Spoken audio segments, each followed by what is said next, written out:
Hi hello, ഇന്ന് രാവിലത്തെ ബ്രേക്ക്ഫാസ്റ്റിൻ്റെ വിശേഷങ്ങളൊക്കെ ആയിട്ടാട്ടോ വന്നിട്ടുള്ളത്. നല്ല മഴയും കാറ്റും ഒക്കെ ഉണ്ടായിരുന്നു കേട്ടോ. തലേന്ന് രാത്രി തുടങ്ങിയ മഴയാണ്, ഇതുവരെ മാറിയിട്ടില്ല കേട്ടോ.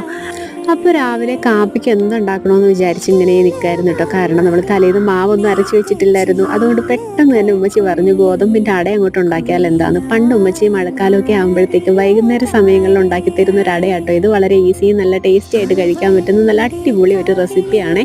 കുറച്ച് ഗോതമ്പ് മാവും ഒരു പിടി തേങ്ങയും കുറച്ച് കൊച്ചുള്ളിയും നല്ല ജീരകവും ആവശ്യത്തിനുള്ള ഉപ്പും കൂടി ഇട്ടിട്ട് മാവ് ദേ ഈ പരുവത്തിനൊന്ന് കുഴച്ചെടുക്കണം കേട്ടോ. ഇത് കൈകൊണ്ട് നല്ല പരത്തിയാണ് ചുടേണ്ടത്. എനിക്കതിനൊരു വശം ഇല്ലാത്തത് കൊണ്ട് തന്നെ ഞാൻ കല്ലിലിട്ടിട്ട് വെള്ളം കൈകൊണ്ട് നനച്ചിട്ട് ഒന്ന് പരത്തിയെടുക്കുക ചെയ്യുന്നത് കേട്ടോ. ഷേപ്പിന് കുറച്ച് വ്യത്യാസം ഉണ്ടെങ്കിലും ടേസ്റ്റിന് ഒരു വ്യത്യാസമില്ല കേട്ടോ. നെയ്യ് ഉണ്ടെങ്കിൽ കുറച്ച് നെയ്യും കൂടെ തൂക്കി കൊടുക്കാം കേട്ടോ. എൻ്റെ കയ്യിൽ നെയ്യില്ലാത്തതുകൊണ്ട് ഞാൻ കുറച്ച് വെളിച്ചെണ്ണയൊക്കെ തൂക്കിയിട്ട് ഒന്ന് അഡ്ജസ്റ്റ് ചെയ്തിട്ടുണ്ട്.